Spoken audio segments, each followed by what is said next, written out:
ಜಗದೇಕ ವೀರ ವೀರ ಜಗದೇಕ ವೀರ ವೀರ ಜಗದೇಕ ವೀರ ವೀರ ಜಗದೇಕ ವೀರ ವೀರ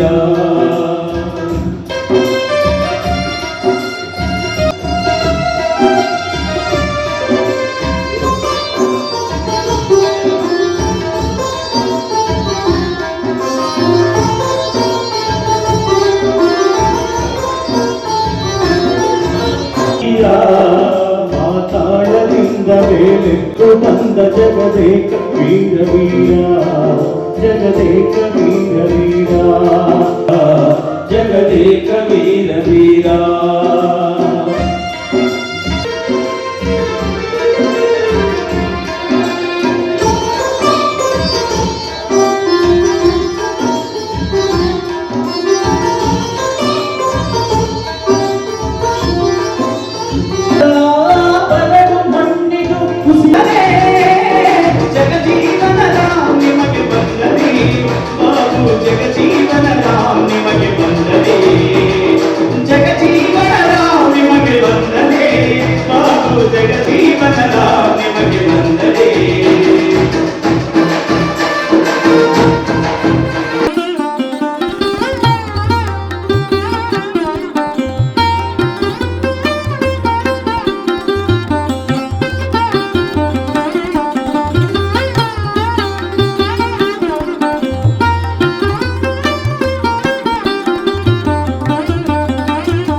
ಪುಸ್ತಕವನ್ನು ಬಿಡುಗಡೆ ಮಾಡುವ ಮತ್ತೆ ಒಳ ಮೀಸಲಾತಿ ವಿಚಾರನ ಕುರಿತು ಮಾತನಾಡಲಿರುವ ಆರ್ ಪಿ ತಿಮ್ಮಾಪುರ ಸಾಹೇಬರು ಬಂದಿದ್ದಾರೆ. ನಮ್ಮ ಜನಾಂಗದ ಹಿರಿಯ ನಾಯಕರು, ಅವರು ಕೂಡ ಜೋರು ಚಪ್ಪಳೆ ಮೂಲಕ ಕಾರ್ಯಕ್ರಮಕ್ಕೆ ಸ್ವಾಗತವನ್ನ ಕೋರ್ತಾ ಇದ್ದೀನಿ. ಮಾಜಿ ವಿಧಾನ ಪರಿಷತ್ ಸದಸ್ಯರು, ಹಿರಿಯ ರಾಜಕಾರಣಿಗಳಾದಂತಹ ನಮ್ಮ ಧರ್ಮಸೇನ ಸಾಹೇಬರಿದ್ದಾರೆ, ಅವರು ಕೂಡ ಕಾರ್ಯಕ್ರಮಕ್ಕೆ ತುಂಬುವುದೇ ಸ್ವಾಗತವನ್ನ ಕೋರ್ತಾ ಇದ್ದೀನಿ. ಹಾಗೆ ಹುಬ್ಬಳ್ಳಿಯ ಹಿರಿಯ ರಾಜಕಾರಣಿಗಳು, ಮಾಜಿ ಶಾಸಕರಾದಂತಹ ವೀರಭದ್ರಪ್ಪ ಆಗಮಿಸಲಿದ್ದಾರೆ, ಅವರು ಕೂಡ ಕಾರ್ಯಕ್ರಮಕ್ಕೆ ಸ್ವಾಗತವನ್ನ ಕೋರ್ತಾ ಇದ್ದೀನಿ.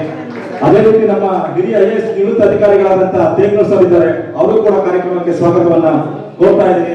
ಹಿರಿಯ ಹೋರಾಟಗಾರರು, ವಿಶ್ವ ಆದಿಜಾಂಬವ ಮಹಾಸಭಾದ ಅಧ್ಯಕ್ಷರಾದಂತಹ ಭೀಮಣ್ಣ ಸರ್ ಇದ್ದಾರೆ, ಅವರು ಕೂಡ ಕಾರ್ಯಕ್ರಮಕ್ಕೆ ಸ್ವಾಗತವನ್ನ ಕೋರ್ತಾ ಇದ್ದೀನಿ. ಹಾಗೆ ನಿವೃತ್ತ IRS ಅಧಿಕಾರಿಗಳಾದಂತಹ ಭೀಮಶಂಕರ್ ಸರ್ ಕೂಡ ಇದ್ದಾರೆ, ಅವರು ಕೂಡ ಕಾರ್ಯಕ್ರಮಕ್ಕೆ ಸ್ವಾಗತವನ್ನ ಕೋರ್ತಾ ಇದ್ದೀನಿ.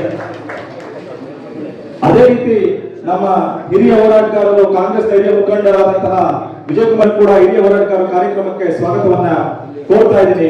ಹಿರಿಯ ಹೋರಾಟಗಾರರು ತಮ್ಮ ಹಾಡುಗಳ ಮೂಲಕ ಒಳ ಮೀಸಲಾತಿಯನ್ನು ಜಾಗೃತಿಗೊಳಿಸಿ ಪ್ರೀತಿಯಿಂದ ಕರ್ನಾಟಕದ ಗದ್ದಲಂತೆ ಕರೆಸಿಕೊಳ್ಳುವಂತ ಅಮ್ಮಣ್ಣ ಅರವಲಿಕರ್ ಇದ್ದಾರೆ, ಅವರು ಕೂಡ ಕಾರ್ಯಕ್ರಮಕ್ಕೆ ಸ್ವಾಗತವನ್ನ ಕೋರ್ತಾ ಇದ್ದೀನಿ. ಇನ್ನು ಅನೇಕ ಭಾಗಗಳಿಂದ ಅನೇಕ ಜನ ಗಣ್ಯರು ಈ ಕಾರ್ಯಕ್ರಮಕ್ಕೆ ಆಗಮಿಸಿದ್ದೀರಿ, ತಮ್ಮೆಲ್ಲರಿಗೂ ಕೂಡ ತುಂಬು ಹೃದಯದ ಸ್ವಾಗತವನ್ನ ಕೋರ್ತಾ ಇದ್ದೀನಿ. ಸಮಯಾವಕಾಶ ಇದ್ದಿರೋದ್ರಿಂದ ಎಲ್ಲ ಹೆಸರುಗಳನ್ನು ಕೂಡ ನಾವು ಹೋಗೋದಕ್ಕಾಗಲ್ಲ. ಊಡಿ ಊಡಿ ಮಂಜಣ್ಣ ಕೂಡ ಕಾರ್ಯಕ್ರಮಕ್ಕೆ ಬಂದಿದ್ದಾರೆ, ಅವರು ಕೂಡ ತುಂಬು ಹೃದಯದ ಸ್ವಾಗತವನ್ನ ನಾನು ಕೋರ್ತಾ ಇದ್ದೀನಿ. ದಯವಿಟ್ಟು ಹಾಗೆ ನಮ್ಗೆ ತುಂಬು ಹೃದಯದ ಸ್ವಾಗತವನ್ನ ಕೋರ್ತಾ ಇದ್ದೀನಿ. ಈಗ ಕಾರ್ಯಕ್ರಮಕ್ಕೆ ಚಾಲನೆಯನ್ನ ಕೊಡೋಣ. ಇದ್ರ ಮೇಲೆ ತಂದೆ ಸಿದ್ದರಾಮಯ್ಯ ಅವರು ವೇದಿಕೆಗೆ ಬರಬೇಕು ಅಂತ ಹೇಳಿ ಕೋರ್ತಾ ಇದ್ದೀನಿ.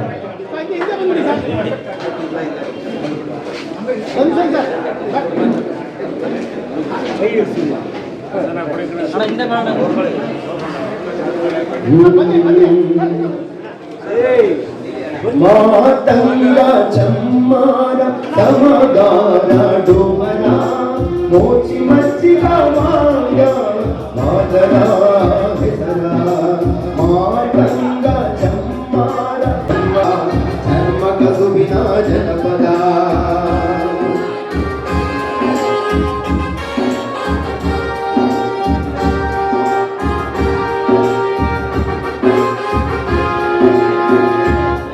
ನಮ್ಮ ಪರವಾಗಿ ಬರಬೇಕು ಅನ್ನೋದಾದ್ರೆ ಅದಕ್ಕೆ ಯಾವ ಪಕ್ಷವಾದ್ರೂ ಆಗಿರ್ಲಿ, ಇವತ್ತಿನ ಕೇಂದ್ರ ಸರ್ಕಾರವನ್ನು ಆಳುತ್ತಿರುವ ಪಕ್ಷದ ಪಾಲು ಬಹಳ ದೊಡ್ಡದಿದೆ.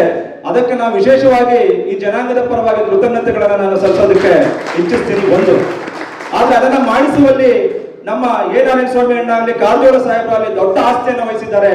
ಅವರು ಕೂಡ ನಾನು ಈ ಸಂದರ್ಭದಲ್ಲಿ ಕೃತಜ್ಞತೆಗಳನ್ನ ಸಲ್ಲಿಸೋದಕ್ಕೆ ಇಚ್ಛಿಸ್ತಾ ಇದ್ದೀನಿ.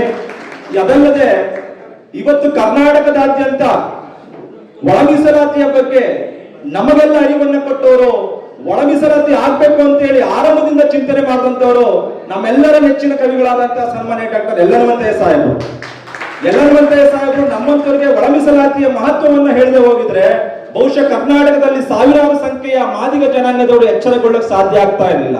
ಹೀಗೆ ನಮ್ಮ ಸಮಾಜದ ಒಬ್ಬೊಬ್ಬರದ್ದು ಕೂಡ ಒಂದೊಂದು ಕಾಂಟ್ರಿಬ್ಯೂಷನ್ ಇದೆ ಇರೋದನ್ನು ಕೂಡ ನಾವು ಅರ್ಥ ಮಾಡ್ಕೋಬೇಕಾಗ್ತದೆ. ನಮ್ಮ ನಮ್ಮ ತಿಮ್ಮಾಪುರ ಸಾಹೇಬ್ರಂತೂ ಇಡೀ ಜನಾಂಗದ ಹಿರಿಯ ನಾಯಕರು, ಮತ್ತೆ ಉತ್ತರ ಕರ್ನಾಟಕದಲ್ಲಿ ಮಾದಿಗ ಸಮಾವೇಶ ಏನಾದ್ರೂ ಆಗಿದ್ರೆ ಅದಕ್ಕೆ ಮೂಲ ಕಾರಣಕರ್ತರು ಕೂಡ ಅವರೇ ಆಗಿದ್ದಾರೆ ಅನ್ನೋದನ್ನ ನಾವು ನೆನೆಸ್ಕೋಬೇಕಾಗ್ತದೆ. ಹೀಗೆ ಅನೇಕ ಹಿರಿಯರು ಇವತ್ತು ನಮ್ಮೊಟ್ಟಿಗಿದ್ದಾರೆ. ಇಂಥ ಎಲ್ಲರ ತ್ಯಾಗ, ಬಲಿದಾನ, ಸೇವೆಯಿಂದ ಇವತ್ತು ಸುಪ್ರೀಂ ಕೋರ್ಟ್ ಒಂದು ಹೆಜ್ಜೆಯಿಂದ ಮಾದಿಗ ಜನಾಂಗ ಮುಂದಿಡುವುದಕ್ಕೆ ಅವಕಾಶವನ್ನ ಮಾಡಿಕೊಟ್ಟಿದೆ. ಆದ್ರೆ ಯಾರು 30 ವರ್ಷಗಳಿಂದ ಒಳ ಮೀಸಲಾತಿಯನ್ನು ಹೋಗ್ತಾ ಇವತ್ತು ನಮ್ಮ ಚೆಂಡಿದೆ, ಒಳ ಮೀಸಲಾತಿ ಎಂಬ ಚೆಂಡು ಅನ್ನೋದು ಕೂಡ ಇವತ್ತು ಸಮಾಜಕ್ಕೆ ಒಂದು ಆತಂಕವನ್ನ ಸೃಷ್ಟಿ ಮಾಡಿದೆ ಅನ್ನೋದ್ರಲ್ಲಿ ಯಾವುದೇ ಅನುಮಾನ ಇಲ್ಲ. ಆದ್ರೆ ಇನ್ನೊಂದು ವಿಶೇಷ ಏನಪ್ಪಾ ಅಂದ್ರೆ ಕರ್ನಾಟಕದ ಸಂದರ್ಭದಲ್ಲಿ ಮಾದಿಗ ಜನಾಂಗ ಒಂದೇ ಇಡೀ ಸಾಮಾಜಿಕ ನ್ಯಾಯದ ಪರವಾಗಿ ಹೋರಾಟ ಮಾಡಿದಂತ 30 ವರ್ಷಗಳ ಕಾಲ ಹೋರಾಟ ಮಾಡಿದಂತ ಜನಾಂಗ ಅನ್ನೋದು ಒಂದು ಹೆಗ್ಗಳಿಕೆ. ಆದ್ರೆ ಎಲ್ಲಾ ಶೋಷಿತ ಜನಾಂಗಕ್ಕೆ ನ್ಯಾಯ ಕೊಡಿಸುವನ್ನ ಮುಂಚೂಣಿ ನಾಯಕತ್ವವನ್ನ ನನ್ನ ಜನಾಂಗ ಹೊಂದಿದ್ದಲ್ಲ. ಅಂದ್ರೆ ಒಳ ಮೀಸಲಾತಿ ಅಂದ್ರೆ ಅದು ಮಾದಿಗ ತತ್ವದ ಮೇಲೆ ನಡೆದ ಹೋರಾಟ. ಮಾದಿಗ ತತ್ವ ಅಂದ್ರೆ ಏನಪ್ಪಾ ಅಂದ್ರೆ ಅದು ಸಮಾನತೆಯ ತತ್ವ, ಸೋದರತ್ವದ ತತ್ವ. ಇವೆಲ್ಲ ಆಶಯ ಸಿಗೋದಿಲ್ಲಪ್ಪ ಅಂದ್ರೆ ಬಾಬಾ ಸಾಹೇಬ್ ಅಂಬೇಡ್ಕರ್ ಅವರ ಸಂವಿಧಾನದ ತತ್ವದ ಅಡಿಯಲ್ಲಿ ಒಳ ಮೀಸಲಾತಿ ಚಳುವಳಿ ರೂಪುಗೊಂಡು ಒಂದು ಹೆಜ್ಜೆ ನಾವೀಗ ಮುಂದಿದ್ದೀವಿ ಅನ್ನೋದು ಕೂಡ ನಮ್ಗೆ ಆಶಾದಾಯಕವಾಗಿದೆ. ಇಂತಹ ಸಂದರ್ಭದಲ್ಲಿ ಯಾರು 30 ವರ್ಷಗಳಿಂದ ಸಮಾನತೆಯ ಬಗ್ಗೆ ಮಾತನಾಡಿದ್ರು, ಸಮಾನತೆಯ ಬಗ್ಗೆ ಭಾಷಣ ಮಾಡಿದ್ರು, ಸೋದರತೆಯ ಬಗ್ಗೆ ಭಾಷಣ ಮಾಡಿದ್ರು ಚಳುವಳಿಯಲ್ಲಿ, ಬರಹಗಳಲ್ಲಿ, ಆದ್ರೆ ಇವತ್ತು 30 ವರ್ಷದ ನಂತರನಾದ್ರೂ ಸುಪ್ರೀಂ ಕೋರ್ಟ್ ನ 7 ಸದಸ್ಯರ ಪೀಠ, ನ್ಯಾಯಮೂರ್ತಿಗಳ ಪೀಠ ಒಳ ಮೀಸಲಾತಿ ಆಗ್ಬೇಕು ಅಂತ ಹೇಳಿದೆ. ಈಗ ಹೇಳಿದ್ಮೇಲೆ ಆದ್ರೂ ಅವ್ರಿಗೆ ಪ್ರಜ್ಞೆ ಬರ್ತಿಲ್ಲ. ಅಯ್ಯೋ 30 ವರ್ಷ ನಾವು ಮಾದಿಗರ ನ್ಯಾಯಕ್ಕೋಸ್ಕರ ಅನ್ಯಾಯವನ್ನ ಮಾಡಿದ್ದೀವಿ, ಈಗಲಾದ್ರೂ ಬಾಯಿ ಮುಚ್ಚಿ ಮಾತಾಡೋಣ ಎಂಬಂತ ಪ್ರಜ್ಞೆ ಅವರಲ್ಲಿ ಗೊತ್ತಿಲ್ಲ. ಇದು ಈ ಕರ್ನಾಟಕದ ದುರ್ದೈವ ಅಂತೇಳಿ ನಾನು ಭಾವಿಸ್ಕೊಂಡಿದ್ದೀನಿ. ಹೆಚ್ಚಿಗೆ ಮಾತನಾಡುವುದಕ್ಕೆ ನಾನು ಹೋಗೋದಿಲ್ಲ ಆತ್ಮೀಯರೇ. ಆದ ಕಾರಣದಿಂದಲೇ ಒಳ ಮೀಸಲಾತಿ ಎಂಬುವಂಥದ್ದು ಸಮಾಜವಾದ ಮತ್ತು ಸಮತಾವಾದ ಇವೆರಡನ್ನು ಸೇರಿದ್ರೆ ಒಳ ಮೀಸಲಾತಿಯ ತತ್ವ ಅಂತ ನನ್ಗೆ ಯಾವಾಗಲೂ ಅನಿಸ್ತದೆ. ಸಮಾಜವಾದ ಎಲ್ಲಾ ಶೋಷಿತರನ್ನು ಕೂಡ ಬಿಡುಗಡೆಗೊಳಿಸಬೇಕು. ಆದ್ರೆ ಯಾರ ಆರಂಭದಿಂದ ಬಿಡುಗಡೆಗೊಳಿಸಬೇಕಪ್ಪ ಅಂದ್ರೆ ಅಸ್ಪೃಶ್ಯತೆಯ ನೋವಿನಲ್ಲಿ ನರಳುತ್ತಿರುವ ಮಾದಿಗ ಮತ್ತು ಇತರ ಸಂಬಂಧಗಳ ಮೂಲಕ ಇದರ ಬಿಡುಗಡೆ ಆಗ್ಬೇಕು ಎಂಬಂತ ಸುಪ್ರೀಂ ಕೋರ್ಟ್ ನ ತೀರ್ಪನ್ನ ನಾವು ಮತ್ತೆ ಮತ್ತೆ ಸ್ವಾಗತಿಸೋಣ ಅಂತ ಹೇಳ್ತಾ, ನಾನು ಹೆಚ್ಚು ಮಾತ್ರ ಅವಕಾಶವಲ್ಲ, ಹಿರಿಯರಿದ್ದಾರೆ, ಹೆಚ್ಚಾಗಿದ್ರೆ ಕ್ಷಮೆ ಇರಲಿ ಅಂತ ಹೇಳ್ತಾ ಕಾರ್ಯಕ್ರಮವನ್ನ ಕುರಿತಂತೆ ಈಗ ತಮ್ಮ ನುಡಿಗಳನ್ನ ಆಡಬೇಕು ಅಂತ ಹೇಳಿ ಮೊದಲಿಗೆ ನಾನು ರಾಜ್ಯಸಭಾ ಸದಸ್ಯರಾಗಿದ್ದಂತ ಡಾಕ್ಟರ್ ಎಲ್ ಎನ್ ಮಂತಯ್ಯ ಸಾಹೇಬ್ರನ್ನ ವೇದಿಕೆಗೆ ಆಹ್ವಾನಿಸ್ತಾ ಇದ್ದೀನಿ. ಕಾರಣದಿಂದಾಗಿ ಸ್ನೇಹಿತರಾದ ಲಕ್ಷ್ಮೀನಾರಾಯಣ ಸ್ವಾಮಿ ಮತ್ತು ಅವರ ಗೆಳೆಯರು ಈ ಕಾರ್ಯಕ್ರಮವನ್ನು ಆಯೋಜನೆ ಮಾಡಿದ್ದಾರೆ. ಈ ಕಾರ್ಯಕ್ರಮಕ್ಕೆ ವೇದಿಕೆ ಮೇಲೆ ಉಪಸ್ಥಿತರಿರ್ತಕ್ಕಂಥ ಈ ಸಮಾಜದ ಅತ್ಯಂತ ಹಿರಿಯ ಮುಖಂಡರು, 1989ರಲ್ಲಿ ಮೊದಲ ಬಾರಿಗೆ ಶಾಸಕರಾಗಿ ಆಯ್ಕೆಯಾದವರು ಆರ್ ಬಿ ತಿಮ್ಮಾಪುರ ಅವರು. ಈಗ ಕರ್ನಾಟಕ ರಾಜ್ಯದ ಗೌರವಾನ್ವಿತ ಅಬಕಾರಿ ಸಚಿವರು ಕಾರ್ಯಕ್ರಮಕ್ಕೆ ಚಾಲನೆಯನ್ನು ಕೊಟ್ಟಿದ್ದಾರೆ, ಉದ್ಘಾಟನೆಯನ್ನು ಮಾಡಿದ್ದಾರೆ. ಹಾಗೆ ಈ ಹೋರಾಟಕ್ಕೆ ಅನೇಕ ವರ್ಷಗಳ ಕಾಲ ಪರೋಕ್ಷವಾಗಿ ಬೆಂಬಲ ಮಾಡಿ, ತಮಗೆ ಕೇಂದ್ರ ಸರ್ಕಾರದಲ್ಲಿ ಅಧಿಕಾರ ಬಂದಾಗ ಪ್ರಚಾರ ಹೆಚ್ಚು ಮಾಡಿಲ್ಲ, ಆದರೆ ಸುಪ್ರೀಂ ಕೋರ್ಟ್ನಲ್ಲಿ ಈ ತೀರ್ಪು ಬರೋದಕ್ಕೆ ತುಂಬ ಪ್ರಯತ್ನ, ಎಲ್ಲ ರೀತಿಯಿಂದ ಪ್ರಯತ್ನ ಮಾಡಿದವರಲ್ಲಿ ಸನ್ಮಾನ್ಯ ನಾರಾಯಣ ಸ್ವಾಮಿ ಅವರು ಬಹಳ ಮುಖ್ಯರು ಅನ್ನೋದು ನಾನು ಕೂತಾಗಿ ಬಲ್ಲವರು. ಅವರ ಎಲ್ಲ ಹೋರಾಟಕ್ಕೆ ನಾನು ಪ್ರತ್ಯಕ್ಷದರ್ಶಿ, ಸಾಕ್ಷಿಯಾಗಿದ್ದವರು. ಅವರು ಈ ಕಾರ್ಯಕ್ರಮದಲ್ಲಿ ಆಸೀನರಾಗಿದ್ದಾರೆ. ವೇದಿಕೆ ಮೇಲೆ ಬಹಳ ಹಿಂದೆ 90ರ ದಶಕದಲ್ಲಿ, ಇವತ್ತು 2024 ನಮ್ಮ ಮುಂದಿನ ಪೀಳಿಗೆಯವರು ಈ ಕಾರ್ಯಕ್ರಮವನ್ನು ಕೈಗೆತ್ತಿಕೊಂಡಿದ್ದಾರೆ, ಈ ಹೋರಾಟವನ್ನು ಕೈಗೆತ್ತಿಕೊಂಡಿದ್ದಾರೆ. ನಮ್ಮ ಲಕ್ಷ್ಮೀನಾರಾಯಣ ಸ್ವಾಮಿ ಇವರೆಲ್ಲ ಈಗ ವಿದ್ಯಾಭ್ಯಾಸ ಮುಗಿಸಿ ಕೆಲಸ ಹುಡುಕ್ತಾ ಇರೋರು, ಅವರೇ ಇದನ್ನು ಕೈಗೆತ್ಕೋಬೇಕು. ಯಾಕೆಂದ್ರೆ ಇದು ಅವ್ರ ಕೆಲಸ. ನಾವ್ಯಾರು ಸರ್ಕಾರಕ್ಕೆ ಅರ್ಜಿ ಹಾಕಕ್ಕಾಗಲ್ಲ. ನಾನಾಗ್ಲಿ, ನಾರಾಯಣ ಸ್ವಾಮಿ ಅವರಾಗ್ಲಿ, ತಿಮ್ಮಾಪುರ ಆಗಲಿ ಅರ್ಜಿ ಹಾಕಕ್ಕಾಗಲ್ಲ ಕೆಲಸ ಕೊಡಿ ಅಂತ. ಈಗಿನ ಹುಡುಗರು ಯಾರು ವಿದ್ಯಾಭ್ಯಾಸ ಮಾಡಿದ್ದಾರೆ, ಯಾರು ನಿರುದ್ಯೋಗಿಗಳಾಗಿದ್ದಾರೆ, ನಮಗೆಲ್ಲೂ ಕೆಲಸ ಸಿಗ್ತಿಲ್ಲ ಅನ್ನುವ ನಿರಾಶೆಯಲ್ಲಿದ್ದಾರೆ, ಅವರು ಅವರ ಜೀವನಾಡಿ ಈ ಹೋರಾಟ.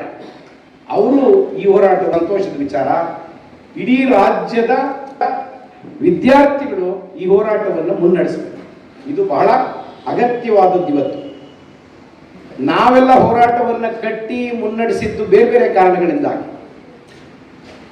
ಆದರೆ ನಿಜವಾಗಲೂ ಇದು ಉಪಯೋಗ ಆಗಬೇಕಾಗಿರೋದು ನಮ್ಮ ನಿರುದ್ಯೋಗಿ ಯುವಕರಿಗೆ.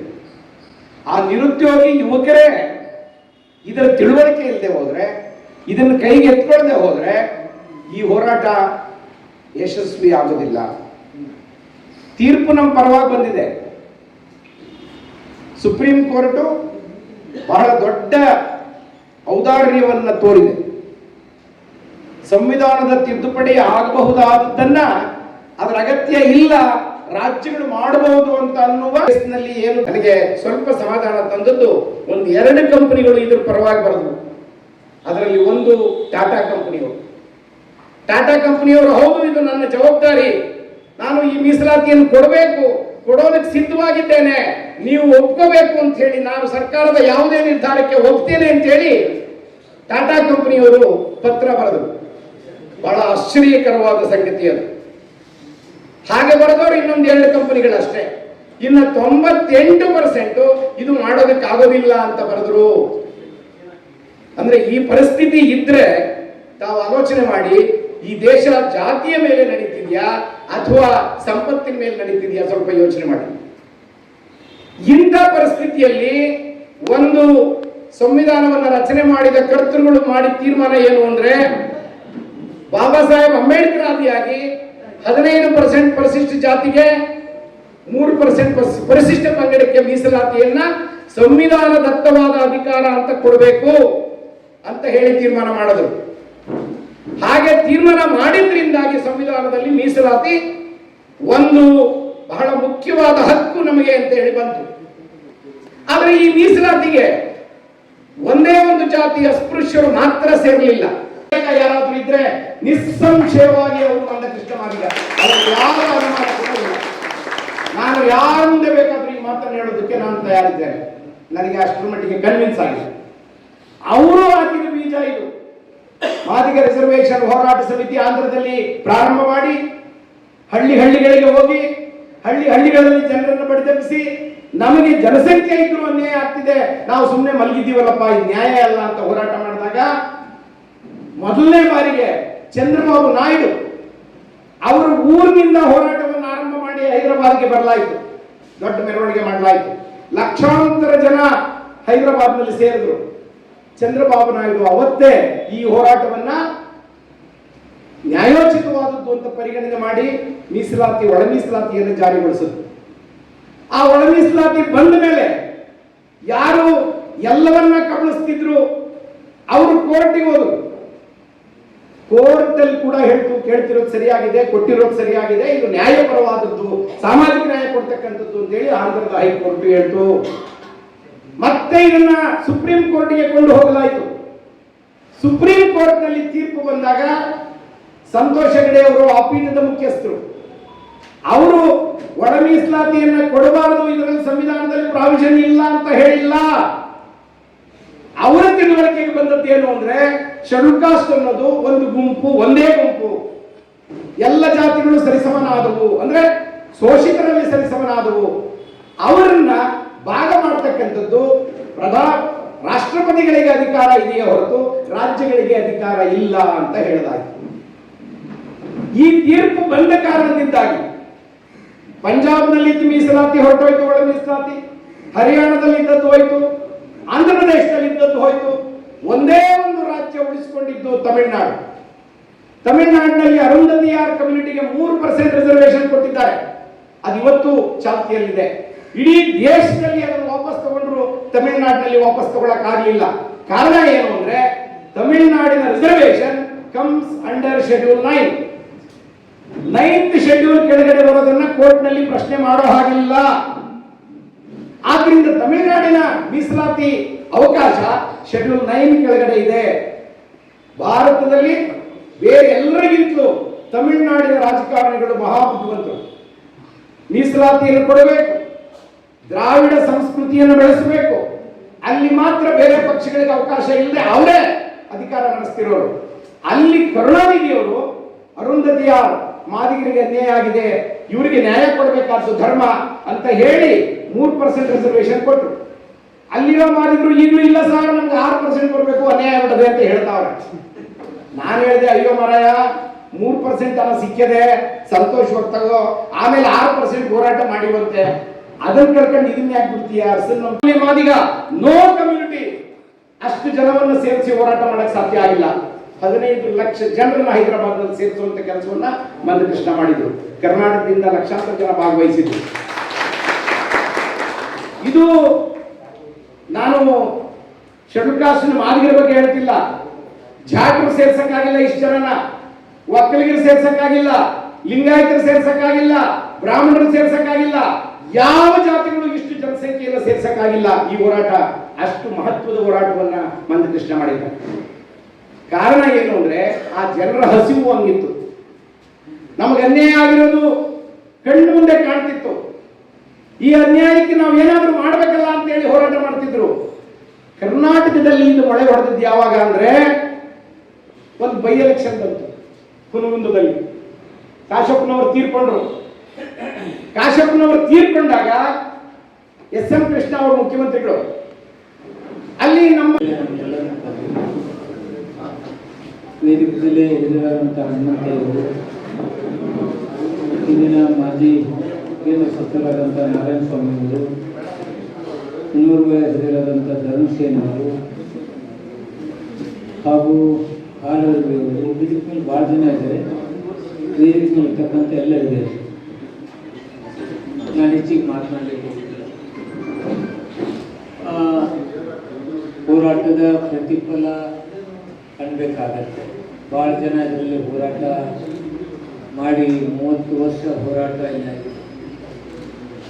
ನಾನು ಬೆಳಗಾವದಲ್ಲಿ ಕೆಲವರು ಹೊಡಿಸ್ಕೊಂಡು ಆಸ್ಪತ್ರೆಗೆ ಇದ್ದಾಗ ಅವ್ರ ಸ್ಥಿತಿ ನೋಡಿದಾಗ ನಾನು ಕನಿಕರ ಅನ್ನಿಸ್ತಾ ಇದೆ.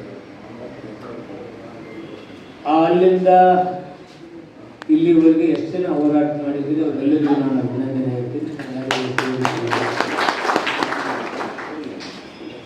ಇದಕ್ಕೆ ನಿಮ್ಮ ಹೋರಾಟಕ್ಕೆ, ನಿಮ್ಮ ಬೆಂಬಲಕ್ಕೆ ಭಾಳ ಪಕ್ಷಗಳು ಹೆದರ್ಕೊಂಡು ತಮ್ಮ ತಮ್ಮ ಪ್ರಣಾಳಿಕೆಯಲ್ಲಿ ಇದನ್ನು ಹೆಸರಾಗಿಸ್ಕೊಳ್ತಕ್ಕಂಥದ್ದು, ನಾವು ಮಾಡ್ತೀವಿ ಅಂತೇಳಿ ಒತ್ತಿ ಹೇಳ್ತಕ್ಕಂಥ ಕೆಲಸ ಆಗಿದ್ರೆ ನಿಮ್ಮೆಲ್ಲರ ಹೋರಾಟದ ಪ್ರತಿಫಲ ಹಾಗೆ ಅಂತಕ್ಕಂಥ ಭಾವನೆ. ಇವಾಗ ಒಂದು ಸುಪ್ರೀಂ ಕೋರ್ಟ್ ಡಿಸಿಷನ್ ಬಂದಿದೆ. ಸುಪ್ರೀಂ ಕೋರ್ಟ್ ಡಿಸಿಷನ್ ಬರೋಕ್ಕಿಂತ ಮುಂಚೆ ಸುಮ್ಮನೆ ಒಳ ಮೀಸಲಾತಿ ಕೊಡಿ ಅಂದರೆ ಆಗ್ತಿರ್ಲಿಲ್ಲ. ಇದಕ್ಕೊಂದು ಏನಾರ ಬೇಕಲ್ಲ. ಅದಕ್ಕೆ ಕಮಿಷನ್ ರಿಪೋರ್ಟ್ ನಮಗೆ ಆಧಾರ ಆಯಿತು. ಕಮಿಷನ್ ರಿಪೋರ್ಟು, ಕಮಿಷನ್ ಅಪಾಯಿಂಟ್ಮೆಂಟ್ ಆಗೋದು ಈಗಾಗಲೇ 11 ಹೇಳಿದ್ದಾರೆ. ಎಸ್ ಎಂ ಕೃಷ್ಣ ಅವರು ಒಂದು ಬೈ ಎಲೆಕ್ಷನ್ನಲ್ಲಿ ನಾನೇ ಜಿಲ್ಲಾ ಮಂತ್ರಿ. ಆವಾಗ ಏನು ತಿಮ್ಮಪ್ಪರವರೇ ಇದು ಹೇಗೆ ಅಂತ ನಮ್ಮ ಹುಡುಗರಿಗೆ ಹೇಳಿದ್ವಿ ನಾವು. ಏನು ತಿಮ್ಮಪ್ಪರಿಗೆ ಹೇಗೆ ಅಂತ ಹೇಳ್ತೀರಾ ಸರ್, ಅವ್ರು ಕನ್ವಿನ್ಸ್ ಮಾಡೋದಂದರೆ ಕಷ್ಟ ಇತ್ತು. ಆದರೂ ಹೇಳಿದ್ವಿ ನಾವು, ನೋಡಿ ಕಮಿಷನ್ ಮಾಡಿಬಿಡಿ ಸರಿ, ಸದ್ಯ ಇಂಪ್ಲಿಮೆಂಟ್ ಆಗೋದಿಲ್ಲಲ್ಲ ಅಂತೇಳಿ ಕಮಿಷನ್ ಅಪಾಯಿಂಟ್ಮೆಂಟ್ ಮಾಡೋಕ್ಕೆ ಒಪ್ಪಿಸಿದ್ರು ಆಲ್ಮಟ್ಟಿಯಲ್ಲಿ ಡ್ಯಾಮ್ನಲ್ಲಿ. ಆ ನಂತರ ಇಲ್ಲ ತಿಮ್ಮಪ್ಪರು ಇಲ್ಲಿ ಅನೌನ್ಸ್ ಮಾಡೋಕ್ಕಾಗೋದಿಲ್ಲ, ನಾನು ಬೆಂಗಳೂರಿಗೆ ಹೋಗೋದು ಅನೌನ್ಸ್ ಮಾಡ್ತೀನಿ ಅಂತ ಹೇಳಿ ಬೆಂಗಳೂರಿಗೆ ಬಂದ. ಕಾರಣ ಇತ್ತು ನನಗೆ. ಆವಾಗ ಒಂದು ಕಮಿಷನ್ ಚಾಲು ಆಗ್ತದೆ, ಅಲ್ಲಿಂದ ಇದ್ರು ಚಾಲು ಆಗ್ತದೆ, ಇಷ್ಟಾದರೂ ಆಗಲಿ ಅಂತಕ್ಕಂಥ ಸತೀಚಿಯಿಂದ ಅವತ್ತು ನಾವು ಮಾತಾಡಿದ್ವಿ. ಆ ನಂತರ ಬೆಳಗಾವಿಯಲ್ಲಿ ಗಲಾಟೆ ಆಯಿತು, ಹುಬ್ಬಳ್ಳಿಯಲ್ಲಿ ಸಮಾವೇಶ ಆಯಿತು. ಹುಬ್ಬಳ್ಳಿ ಸಮಾವೇಶ ಅಂತೂ ಬಹುಶಃ ನಾನಿವತ್ತಿಲ್ಲದ ತಾಲೂಕಿಗೆ ಹೋದರೆ ನಮ್ಮ ಜನ ಕೂಡಿ ನಮ್ಮ ಮಂತ್ರಿ ಬಂದನಂತ ಮಾಲೆ ಹಾಕ್ತಿದ್ರೆ ಆ ಸಮಾವೇಶದ ಪ್ರತಿಫಲ ಅಂದರೆ ತಪ್ಪಾಗಲಿಕ್ಕಿಲ್ಲ ಅಂತಕ್ಕಂಥ ಭಾವನೆ. ಹಾಗೆಯೇ ಈಗೆಲ್ಲ ಗ್ರಾಮ ಪಂಚಾಯತ್ಗೆ ಇವತ್ತು ಪೈಪೋಟಿ ಮಾಡಿ ಟಿಕೆಟ್ ತೆಗೆದುಕೊಳ್ತಕ್ಕಂಥದ್ದು ಆಗ್ತದೆ. ಜಿಲ್ಲಾ ಪಂಚಾಯತಿಗೆ ಎಷ್ಟು ಮಟ್ಟಿಗೆ ಬಂದೆವು ಗೊತ್ತಿಲ್ಲ, ಗ್ರಾಮ ಪಂಚಾಯತಿಗೆ ಮಾತ್ರ ಇವತ್ತು ನಾವು ಹೆಚ್ಚಿನ ಸೀಟ್ ತೆಗೆದುಕೊಳ್ಳಿಕ್ಕೆ ನಮಗೆ ಸಾಧ್ಯ ಇದೆ. ಪೊಲಿಟಿಕಲ್ ಪವರ್ ಇಲ್ಲಂದರೆ ಏನೂ ಆಗೋದಿಲ್ಲ. ಪೊಲಿಟಿಕಲ್ ಪವರ್ ತೆಗೆದುಕೊಳ್ಳಿಕ್ಕೆ ನೀವೇನೇನು ಸಾಧ್ಯ ಇತ್ತು ಅದನ್ನು ಯಾವ ರೀತಿ ಒಗ್ಗೂಡಿಸ್ಕೊಂಡು ನಾವು ಮಾಡಬೇಕಾಗ್ತದೆ. ಇನ್ನು ಸುಪ್ರೀಂ ಕೋರ್ಟ್ ಡಿಸಿಷನ್ನು ಕೇಂದ್ರ ನಮ್ಮ ನಾರಾಯಣ ಸ್ವಾಮಿ ಅವರು ಕೋರ್ಟಿನ ವಿಚಾರದಲ್ಲಿ ಭಾಳ ಪರಿಶ್ರಮ ವಹಿಸಿ ಮಾಡಿದ್ದಾರೆ. ನಾವೆಲ್ಲ ಕೇಳಬೇಕಾಗುತ್ತೆ. ಅವರಿಗೆ ನಾನು ಕೃತಜ್ಞತೆ. ಹೀಗೆ ಬಹಳ ಜನ ಎಷ್ಟೋ ಜನ ಇವತ್ತು ಸಾವು ಹೋಗಿದ್ದಾರೆ, ಎಷ್ಟೋ ಜನ ಇಲ್ಲಿ ಅಧಿಕಾರಿಗಳು ಕುತ್ಕೊಂಡು ಕೆಲಸ ಮಾಡ್ತಿದ್ದಾರೆ. ನಮ್ಮ ಗೋನಾಳ್ ತಿಮ್ಮಪ್ಪರ ಆದಿಯಾಗಿ ಕೆಲವು ಜನ ಯಾವಾಗಲೂ ರಿಟೈರ್ಡ್ ಆದರೂ ಇನ್ನೂ ಒಂದು ಭೂಮಿ ಗಂಧ ಉಳಿದಿದೆ. ಅವರಿಗೆ ಕೆಲವು ರಿಟೈರ್ಡ್ ಆಗುತ್ತೆ. ಅವರೆಲ್ಲರಿಗೂ ಏನಿದೆ ಅಂದರೆ ಏನಾದರೂ ಮಾಡಿ ಮುಂದಿನ ಪೀಳಿಗೆಗೆ ಅನುಕೂಲ ಆಗಿದೆ. ಹಾಗೆ ನಾನು ಗುಲ್ಬರ್ಗಾದಿಂದ, ಬೀದರ್ದಿಂದ ನಾನು ನೋಡಿದ್ದೀನಿ ನಾಟಕರಾಗಲಿ, ನಮ್ಮ ರಾಜ್ಯವಾಗಲಿ. ನಾನು ಮೊನ್ನೆ ಹೋಗಿದ್ದೆ. ಇಡೀ ಸಮುದಾಯನ ಒಗ್ಗೂಡಿಸ್ಕೊಂಡು ಒಂದು ಶಕ್ತಿ ಪ್ರದರ್ಶನ ಮಾಡ್ತಕ್ಕಂಥ ಕೆಲಸ ಗೊತ್ತಾಗ್ತದೆ. ನಾವು ನೀವುಗಳೆಲ್ಲ ಆ ಶಕ್ತಿ ಪ್ರದರ್ಶನಕ್ಕೆ ಅಣಿಯಾಗತಕ್ಕಂಥ ಅನಿವಾರ್ಯತೆ ಇದೆ. ಮುದುಕರು ಕಲಿಸ್ಬೇಡಪ್ಪ ಅಂತ ಹೇಳಿದ್ದೇನೆ. ಮತ್ತೆ ಅದೇ ಮುಖಗಳನ್ನ ಅವನ್ನೇ ಎಷ್ಟು ದಿನ ನೋಡಬೇಕು ಅಂತ ಹೇಳಿದ್ದೆ ನಾನು ಅಲ್ವಾ. ಮುದುಕರು ಕಲಿಸ್ಬೇಡ ಅಂತ ಹೇಳಿದೆ.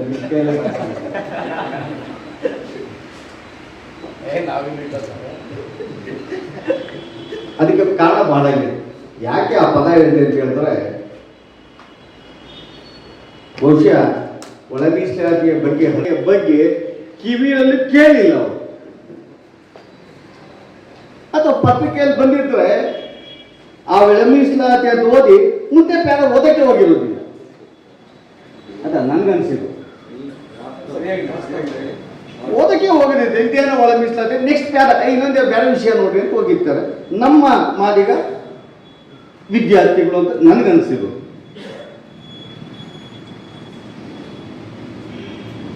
ಆದ್ರಿಂದ ಯಾಕೆ ನನಗೆ ಅನುಭವ ಆಗಿದೆ. ಒಂದ್ಸಾರಿ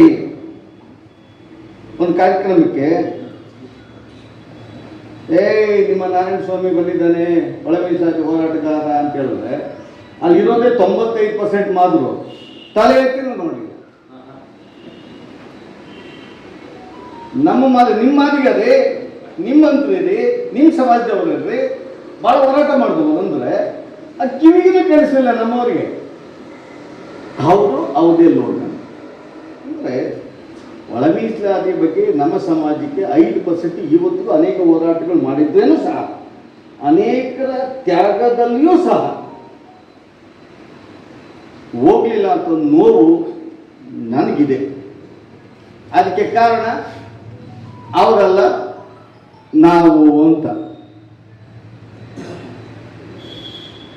ಯಾರ ನಮ್ಮ ಜೊತೆಯಲ್ಲಿ ಇರ್ತಾರೋ, ನಮ್ಮ ಜೊತೆಯಲ್ಲಿ ಮಾತಾಡ್ತಾರೋ ದಿನನಿತ್ಯ, ಅಥವಾ ಯಾರು ಆ ಸಂಘಟನೆಗಳಿಗೆ ಹೋರಾಟಗಳಿಗೆ ಸ್ಪಂದನೆ ಮಾಡಿ ಅಷ್ಟು ಜನ ಮಾತ್ರ ಆ ಒಳ ಮೀಸಲಾತಿಯ ಚರ್ಚೆಯನ್ನು ನೀಡಿ ಆ ಜಾಗೃತಿ ಮೂಡಿಸುವ ಹೋರಾಟಗಳನ್ನು ಮಾಡಿದ್ದೀವೇನೋ. ಅದಕ್ಕೆ 3 ದಶಕ ತೆಗೆದುಕೊಂಡಿದ್ದೆ, ಅದೇ 3 ದಶಕ ತೆಗೆದುಕೊಳ್ತಾ ಇದ್ದೀವಿ. 30 ವರ್ಷ ಬೇಕಾಗಿಲ್ಲ ಈ ಹೋರಾಟಕ್ಕೆ. ಅನೇಕರು ಸದಾಶಿವ ಆಯೋಗ ವರದಿ ಸರಿ ಇಲ್ಲ, ವರದಿ ತಪ್ಪು,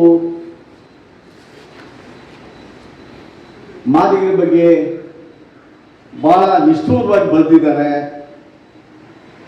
ಅವ್ರ ಜನಸಂಖ್ಯೆ ಅಷ್ಟಿಲ್ಲ, ಅವ್ರ ಮೀಸಲಾತಿ ಅಷ್ಟು ಅವಶ್ಯಕತೆ ಇಲ್ಲ. ಜಸ್ಟಿಸ್ ಸದಾಶಿವ ಅವರು ಯಾಕೆ ಅಷ್ಟು ಮೀಸಲಾತಿಯನ್ನು ನಮ್ಗೆ ಕೊಟ್ಟರು? ಯಾವ ರಾಜಕಾರಣಿ, ಯಾವ ಪ್ರಜ್ಞಾವಂತ ವಿಶ್ಲೇಷಣೆ ಮಾಡಲಿಲ್ಲ.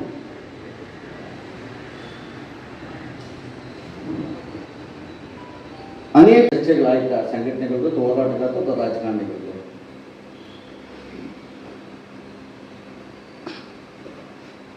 ಕೇವಲ ಸದಾಶಿವ ಆಯೋಗ ಅಲ್ಲ, ಈ ದೇಶದಲ್ಲಿ ಅನೇಕ ಆಯೋಗಗಳು ನಡೆಯುತ್ತೆ. ಆಯೋಗಗಳನ್ನು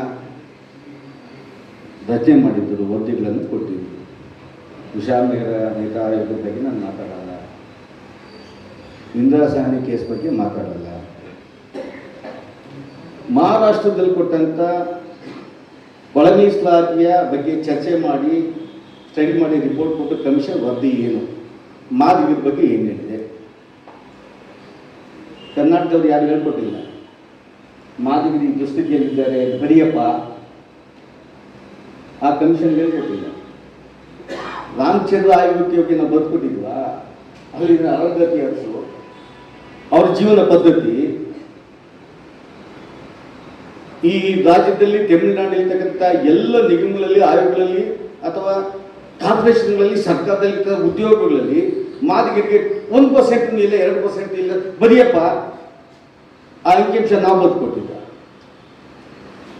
ಅಥವಾ ಜನಾರ್ದನ ಆಯೋಗಕ್ಕೆ, ಜನಾರ್ದನ ಆಯೋಗ ಆನಂದಕ್ಕೆ, ರಾಮಚಂದ್ರ ಆಯೋಗ ಆಂಧ್ರ ಪ್ರದೇಶ, ಜನಾರ್ದನ ಆಯೋಗಕ್ಕೆ ಬದುಕೊಟ್ಟಿದ್ವು ನಾವು. ಅವರು ಹಸು ಮಾಂಸ ತಿಂದು ಬದುಕಿದವ್ರಿ. ಅವರು ಸತ್ತ ಹೆಣವನ್ನು, ಸತ್ತ ಹಸುವನ್ನು ತಿಂದು ಜೀವನ ಮಾಡುವ ಜೀವನ ಗತಿದೆ ಅದು. ಅಂತ ಮಾರ್ಗರನ್ನ ಅವ್ರು ಹೇಳೋದಲ್ಲ, ಹೆಂಗೆ ನುಗ್ಗಿಬಾರ್ದು ಅನ್ನುವಂಥವ್ರು ಹೇಳಿದ್ರಲ್ಲ. ನಾವ್ಯಾರು ಹೇಳ್ಕೊಟ್ಟಿಲ್ಲ. ಮಹಾರಾಷ್ಟ್ರ, ಆಂಧ್ರ ಪ್ರದೇಶ, ತಮಿಳುನಾಡು, ಕರ್ನಾಟಕದಲ್ಲಿ, ಈ ದಕ್ಷಿಣ ಭಾರತ ಅನೇಕ ರಾಜ್ಯಗಳಲ್ಲಿರ್ತಕ್ಕಂಥ ಮಾದಿಗರ ಮಕ್ಕಳು 5ನೇ ಕ್ಲಾಸ್ಗೆ, 7ನೇ ಕ್ಲಾಸ್ಗೆ, SLCಗೆ, PUCಗೆ ಹೈಯೆಸ್ಟ್ ಡ್ರಾಪ್ಔಟ್ ಆಗ್ತಾರೆ, ಜೀವನಕ್ಕೆ ಬರ್ತಾರೆ ಅಂತ ಹೇಳ್ಕೊಟ್ಟು ನಾವು ಡ್ರಾಪ್ಔಟ್ಸು. ಹಾಗೆ ಅಟ್ಲಾಸ್ಟು ಮೆಡಿಕಲ್ ಸೀಟ್ಗೂ ಮಾದಿಗರ ಅಭ್ಯರ್ಥಿಗಳು ಸಿಗೋದಿಲ್ಲ. IITಗೂ ಸಿಗೋದಿಲ್ಲ, PGಗೂ ಸಿಗೋದಿಲ್ಲ, PhDಗೂ ಸಿಗೋದಿಲ್ಲ, ಅಪ್ಲಿಕೇಶನ್ ಆಗೋದಿಲ್ಲ ಜನ. ಅದು ಇದೇ ಅಂಕಿಅಂಶ ಅಂತ ನಾವು ಬರ್ಕೊಟ್ಟಿದ್ವಿ ಸರ್ ನಾವು. ಅದು ಎಲ್ಲ ಆಯೋಗಗಳಿಗೂ ಒಂದೇ ವರದಿ. ಮಾದಿಗರು ಶಾಲೆಗೆ ಸೇರಿಸುವಾಗ ಅತಿ ಹೆಚ್ಚನ್ನು ಸೇರಿಸ್ತಾರೆ. ಮಕ್ಕಳನ್ನ ಮನೆಯಲ್ಲಿ ಬಿಟ್ಟೋದು ಕೂಲಿಗೆ ಹೋಗೋಕ್ಕಾಗೋದಿಲ್ಲ, ಕೂಲಿಗೆ ಹೋಗಿ ಅಡ್ಡ ಆಗ್ತದೆ ಅಂತೇಳಿ ಮಕ್ಕಳು ಶಾಲೆಗೆ ಸೇರಿಸ್ಬಿಡ್ತಾರೆ. 7ನೇ ಕ್ಲಾಸ್ ಆದ ತಕ್ಷಣ ಎತ್ಕೊಂಡು ಮನೆಗೆ ಸಂಬಳಕ್ಕೆ ಹಾಕ್ಬಿಡ್ತಾರೆ. ಆಯೋಗದ ಆ ಜಡ್ಜಿಗಳನ್ನ ಭೇಟಿ ಮಾಡಿದವರಲ್ಲ, ನಮ್ಮ ಸಂಘಟನೆಯವರು. ನಮ್ಮನ್ನಾಗ ಅನೇಕ ಮಾಡಿದ್ರು, ಬಟ್ಟೆ ಬಿಚ್ಕೊಂಡು ಊಟ ಇಲ್ಲಿ ಬತ್ತಿ ಕಟ್ಕೊಂಡು ಬಂದು ಆ ಮಳೆಯಲ್ಲಿ ಆ ಬಿಸಿಲಲ್ಲಿ ಇಲ್ಲಿ ಹೋರಾಟ ಮಾಡಿದ್ರೆ ಬಿಟ್ಟರೆ ಯಾವ ಮುಖ್ಯಮಂತ್ರಿ ನೋಡಿಲ್ಲ, ಯಾವ ಹೋಮ್ ಮಿನಿಸ್ಟರ್ ನೋಡಿಲ್ಲ. ಇದನ್ನ ಮಾತಾಡಬೇಕು ಬೀದಿಯಲ್ಲಿ. ಫೇಸ್ಬುಕ್ಕಲ್ಲಿ ಇನ್ನೇನೋ ಹಾಕೊಳೋದಲ್ಲ, ವಾಟ್ಸಪ್ಪಲ್ಲಿ ಇನ್ನೇನೋ ಹಾಕೊಳೋದಲ್ಲ. ಆ ಒಂದೊಂದು ಪ್ಯಾರವನ್ನು ಒಂದೊಂದು ಪೇಜಲ್ಲೂ ನನಗೆ ಆ ಜನಾರ್ದನ ಆಯೋಗದ ವರದಿಯನ್ನು ಓದ್ತಾ ಇದ್ದಾಗ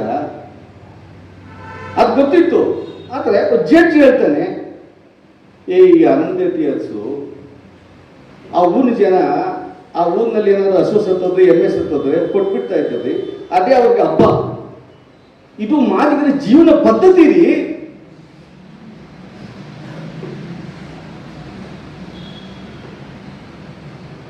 ನಾನು ಹೆಚ್ಚು 10 ನಿಮಿಷ ಮಾತಾಡ್ಬಿಟ್ಟು ಮುಗಿಸ್ತೇನೆ. ಹನುಮಂತಯ್ಯನವರು ಇದಾಗೋದಕ್ಕೆ ಜಡ್ಜ್ಮೆಂಟು BJP ಸರ್ಕಾರದಿಂದ ಕಾರಣ. ತಪ್ಪಾಗಿ ತಿಳ್ಕೊಂಡ್ಬಿಟ್ಟು ನಿಮ್ಗೆ ಗೊತ್ತಿದೆ, ಸೇರಾಗಲಿಲ್ಲ. ಒಳ ಮೀಸಲಾತಿ ಬೇಕು ಮಾಡಬೇಕಂತ ಒಬ್ಬ ಈ ದೇಶದ ಉನ್ನತ ವ್ಯಕ್ತಿ ಅಂತ ಹೋದಾಗ ನಾವು 3 ಮಂತ್ರಿಗಳು ಚೇರಾಕಿ, ಆ ಚೇರಾಗ್ತಿದ್ದ ಕಾರಣ ಸುಪ್ರೀಂ ಕೋರ್ಟ್ಗೆ ತೊಡೆ ತಟ್ಟು ಹೋಗಿದ್ದು ನಿಮ್ಮೆಲ್ಲರ ಆಶೀರ್ವಾದ. ನನಗೆ ಚೇರಾಕಲ್ವ? ಯಾವ ರಾಜಕೀಯ ಪಕ್ಷ ಯಾವ ಸರ್ಕಾರ ನೋಡೋಣ ಅಂತ ತೊಡೆ ತಟ್ಟಿದ್ದೆ ಅವತ್ತು. ಒಂದು ಮಾತು ಹೇಳ್ತಾ ಇದ್ರು, ನಾನು ಬದುಕಿದ್ದಾಗೆ ಜಡ್ಜ್ಮೆಂಟ್ ಬರೋದಿಲ್ಲ ಅಂತ. ಒಬ್ಬ ಜಡ್ಜನ್ನ ಕರ್ಕೊಂಡು, ಅಲ್ಲ ಅಡ್ವೊಕೇಟ್ನ ಕರ್ಕೊಂಡು ಅಟಾರ್ನಿ ಜನರಲ್ ಅಂತ ಫಾರ್ಮಾಲಿಟಿ ಜನರಲ್ ಹೋದ್ವಿ ನಾವು. ಒಂದು 20 ನಿಮಿಷ ಚರ್ಚೆ. ನೀನು ಯಾರು? ಮಂತ್ರಿ ಸರ್. ಇನ್ನು 10 ವರ್ಷ ಕೊಡ್ತೀನಿ ರೀ. ಇನ್ನು 10 ವರ್ಷ ಲಾರ್ಜರ್ ಬೆಂಚ್ ಕಾನ್ಸ್ಟಿಟ್ಯೂಟ್ ಮಾಡೋಕ್ಕೆ ಯಾವುದಾಗಿದೆ ಇದುವರೆಗೆ 30 ವರ್ಷಗಳಲ್ಲಿ? ಪಾಪ ಈ ಮಂತ್ರಿಗಳು ಬುದ್ಧಿ ಇಲ್ಲದೆ ಬಂದಿದ್ದಾರೆ.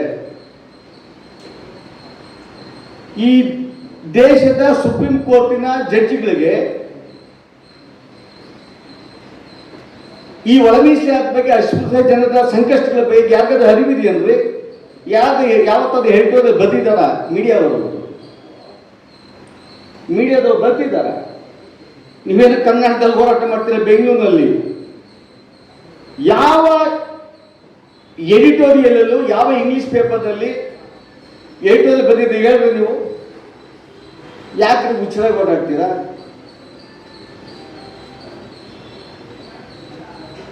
ಒಂದ್ಸರಿ ಅಲ್ಲಿಂದ ಈಚೆಗೆ ಬಂದಾಗ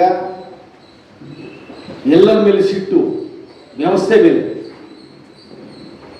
ಊಟ ಮಾಡೋಕ್ಕಾಗ್ತಾ ಇಲ್ಲ, ಇಷ್ಟ ಇಲ್ಲ, ಮನೆಗೆ ಇಷ್ಟ ಮಾತಾಡೋರು ಬಂದರು. ನನಗೆ ಮಾತಾಡೋಕ್ಕೆ ಸಮಯ ಇಲ್ಲ. ಯಾಕೆ ಸಿಟ್ಟು? ನನಗೆ ಮಾತಾಡಲ್ಲ ಸರ್. 5 ನಿಮಿಷ ನಾನು ಯಾರ ಹತ್ರ ಮಾತಾಡೋಕ್ಕೆ ಇಷ್ಟ ಇಲ್ಲ. ನನಗೆ ಇವತ್ತು ಯಾರ ಹತ್ರ ಮಾತಾಡೋದಿಲ್ಲ.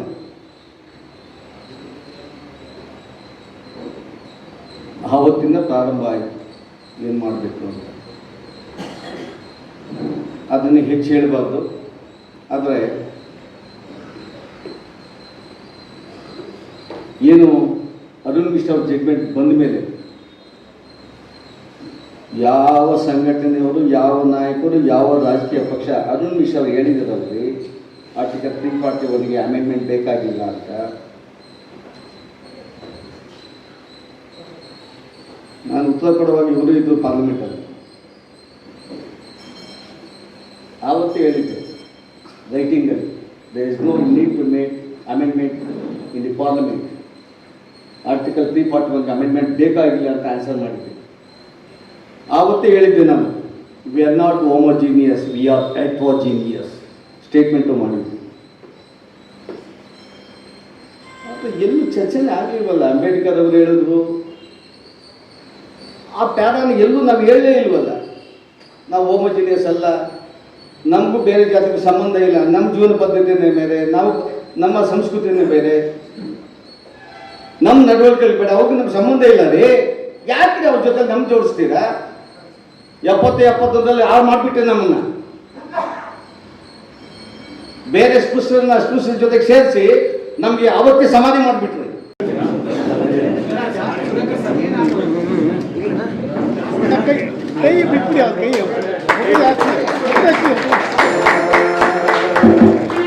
ಜಗದ ಮುಂಚಿಗ ಮಹಾ ಆದಿಗ ನಾವು ಮಾಡಿದ ನಾಮದ ನಾಡ ನಿರ್ಮಲಗೊಳಿಸುವ ಕರ್ಮದ ಧರ್ಮ ಕಸುಬಿನ ಜನಪದ. ಜಗದ ಮುಂಚಿಗ ಮಹಾ ಆದಿಗ ನಾವು ಮಾಡಿದ ನಾಮದ ನಾಡ ನಿರ್ಮಲಗೊಳಿಸುವ ಕರ್ಮದ ಧರ್ಮ ಕಸುಬಿನ ಜನಪದ. ಧರ್ಮ ಕಸುಬಿನ ಜನಪದ. ಅವತೆ ನುಡಿಸುವ ಜಗವನ್ನೊಲಿಸುವ ನಮದು ಸೇವಾ ಪೂರಕ. ತಮಟೆ ನುಡಿಸುವ ಜಗವನ್ನೊಲಿಸುವ ನಮದು ಸೇವಾ ಪೂರಕ. ನಿತ್ಯ ಕತ್ತಲ ಕಸವ ಗುಡಿಸುವ ಸೂರ್ಯ ದೇವನ ಕಾಯಕ. ನಿತ್ಯ ಕತ್ತಲ ಗುಡಿಸುವ ಸೂರ್ಯನ ದೇವ ಕಾಯಕ ಕಾಯಕ.